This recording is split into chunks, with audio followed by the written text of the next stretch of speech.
ఈరోజు మీకు చాలా టేస్టీగా ఉండే పూర్ణం బూరెలు ఎలా తయారు చేయాలో చూపిస్తాను. దానికి కావాల్సినవి పావు కేజీ శనగపప్పును తీసుకోవాలి. అలాగే పూతపిండికి 1 కప్పు మినపప్పుకి 2 కప్పుల బియ్యాన్ని తీసుకోవాలి. ఈ క్వాంటిటీ తీసుకోవాలి.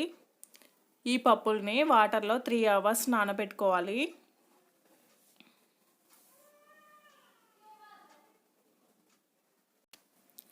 త్రీ అవర్స్ తర్వాత శనగపప్పుని శుభ్రంగా కడుక్కొని కుక్కర్లో తీసుకోవాలండి.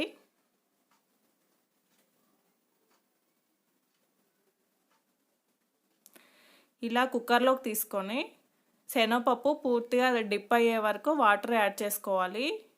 ఇలా యాడ్ చేసుకొని కుక్కర్ మీద మూత పెట్టుకోవాలి. ఇప్పుడు స్టవ్ మీద పెట్టుకొని కరెక్ట్గా 2 విజిల్స్ వచ్చే వరకు ఉడికించుకోవాలి. 2 విజిల్స్ వచ్చిన తర్వాత ఒక ఫిల్టర్లోకి తీసుకొని శనగపప్పుని వడకట్టుకోవాలి. ఇలా వడకట్టుకున్న శనగపప్పుని ఒక టవల్లో ఆరపోసుకోవాలండి. పూర్తిగా తడి ఆరిపోయే వరకు ఆరబెట్టుకోవాలి. శనగపప్పు ఆరిపోయే లోపల పూతపిండిని సిద్ధం చేసుకుందాం.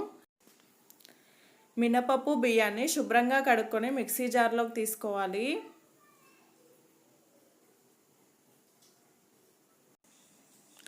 పూతపిండి పట్టుకునేటప్పుడు తక్కువ వాటర్ని యాడ్ చేసుకోవాలి. పిండి కొంచెం గట్టిగా ఉండాలండి, లేకపోతే పగిలిపోతుంది. పూతపిండి కొంచెం లూజ్ అయినట్లయితే దాంట్లో కొంచెం మైదా కానీ బియ్యం పిండి కానీ యాడ్ చేసుకోవచ్చు. ఈ పిండిలో కొంచెం సాల్ట్ యాడ్ చేసుకొని మిక్సీ చేసుకోవాలి. ఇలా మిక్సీ చేసుకున్న దాన్ని ఒక బౌల్లోకి తీసుకోవాలి. పూర్తిగా ఆరబెట్టుకున్న శనగపప్పుని మిక్సీ జార్లోకి తీసుకొని మిక్సీ చేసుకోవాలి. తడి అస్సలు ఉండకూడదండి.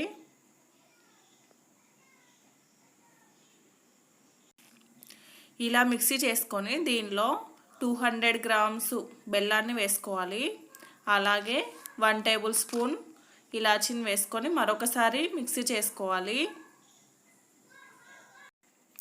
ఈ పప్పుని ఒక ప్లేట్లోకి తీసుకొని చిన్న చిన్న ఉండల్లా చేసుకోవాలి.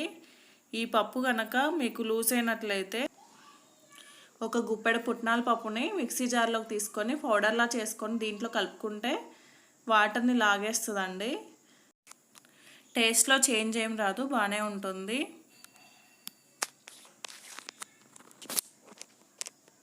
ఇలా మొత్తం ఉండల్లా చేసుకొని పూతపిండి ఇలా ఉండాలండి, కొంచెం గట్టిగా. ఇలా ఉంటేనే పగిలిపోకుండా ఉంటుంది నూనెలో వేసుకున్నప్పుడు. డీప్ ఫ్రైకి సరిపడా ఆయిల్ని పెట్టుకొని ఈ ఉండని పూతపిండిలో డిప్ చేసుకుంటూ కళాయిలో వేసుకోవాలి. స్పూన్తో వేసుకుంటే చాలా ఈజీగా వేసుకోవచ్చు. ఇలా ఒకదాని తర్వాత ఒకటి వరుసగా వేసుకోవాలండి. పూర్ణం బూరెలు ట్రెడిషనల్ వంట, చాలా బాగుంటాయి.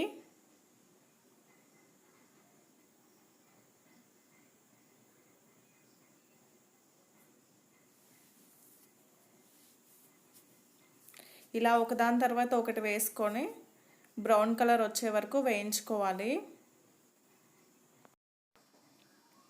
ఇలా వేసుకొని 2 వైపులా బ్రౌన్ కలర్ వచ్చే వరకు వేయించుకోవాలి.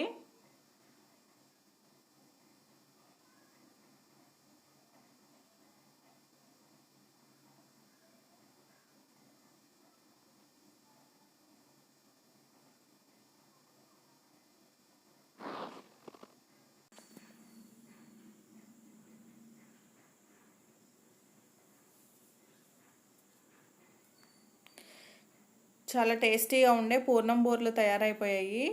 ఇప్పుడు ఒక సర్వింగ్ ప్లేట్లోకి తీసుకుందాం. ఈ వీడియో కనుక మీకు నచ్చినట్లయితే లైక్ చేయండి, షేర్ చేయండి, సబ్స్క్రైబ్ చేయండి.